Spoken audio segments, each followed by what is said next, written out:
Have you heard of Warframe? Warframe is a free-to-play third-person shooter released by Digital Extremes in 2013, and since its release has become one of the most popular games on Steam. Warframe has seen a huge volume of content added since its release, and is still being supported to this day. However, I'm not interested in talking about Warframe. The game is immensely popular and has a ton of fans, and I'm sure that some of them have made great videos talking about the history of Warframe. Instead, I want to talk about a game that Digital Extremes released 5 years before Warframe, and that is darkSector.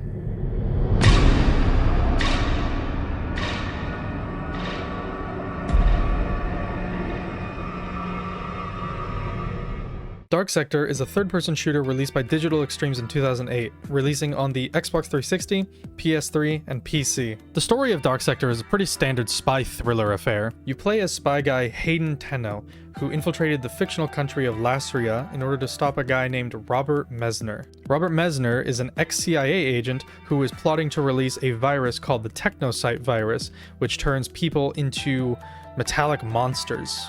So the CIA sends Hayden on a solo mission to stop that from happening. The motive that Robert Mesner gives is he's trying to create a utopia. My only guess is that he's trying to make like a survival of the fittest kind of world. But I mean, obviously most people are just going to die or become mindless monsters from this virus. So, whatever. Hayden eventually comes across a metallic humanoid figure that is apparently called Nemesis, so shout out to Resident Evil 3, and on orders from Mesner, stabs Hayden in the arm and infects him.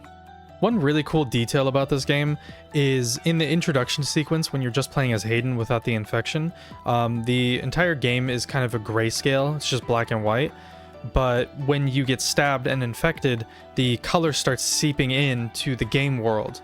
I just think that's really neat.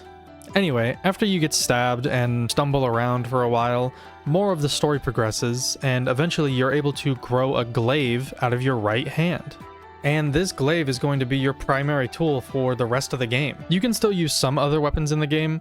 The pistol that you have from the start of the game is still usable because it doesn't have the biosensor that all of the weapons that the enemies drop have.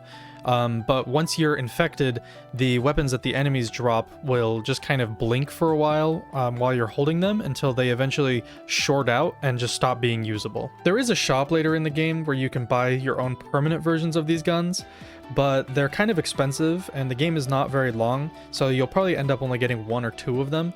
So your pistol and the glaive are going to be your primary tools for the majority of the game. The glaive will also be used to solve puzzles throughout the game, such as throwing the glaive over a fence to hit a button to open a door, or to use a electrically charged glaive to power a door that needs electricity. Honestly though, most of the time you'll just be cutting people in half.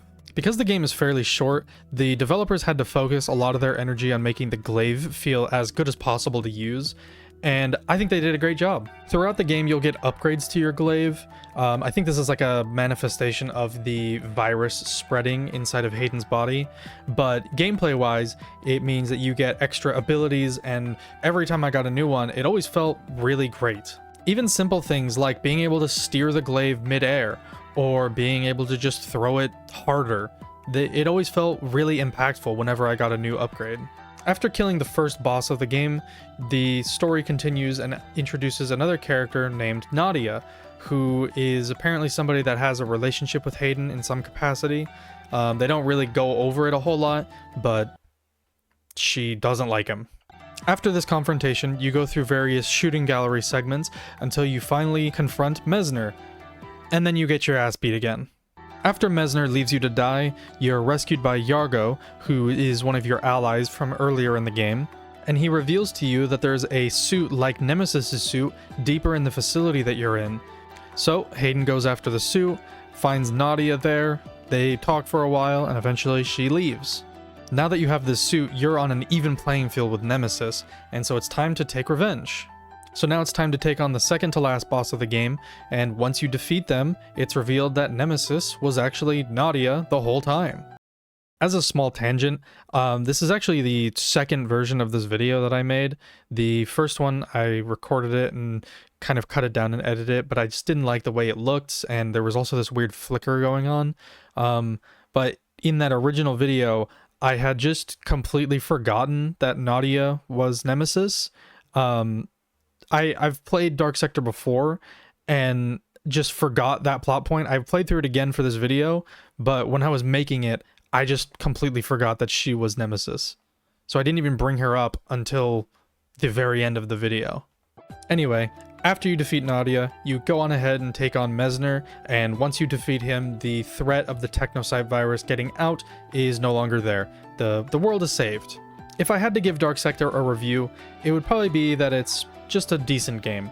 The story is fine, the gameplay is fine, you know, everything about the game is pretty decent, it's competently made, it's a decent time that I would recommend.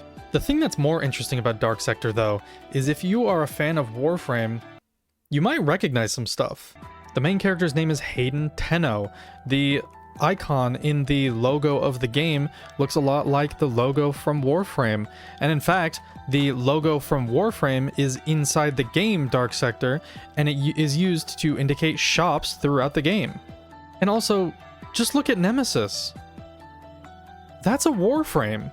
A lot of the design philosophy that exists in darkSector also exists in Warframe, and in some cases, even the exact same things exist in both games. I remember playing Warframe 6 or 7 years ago and having the strangest sense of deja vu, and it wasn't until after I stopped playing Warframe that I remembered a game called darkSector, and even then I didn't put the two together until I started researching what darkSector was and found that it was the same developer. Reading up on the origins of both games, it does seem that Warframe more closely resembles the original idea for what darkSector was supposed to be, but I guess over time that idea was corroded and just became something else entirely. So eventually Digital Extremes released Warframe as a self-published game. So if you're a fan of Warframe and you've never heard of darkSector, I would say give the game a shot.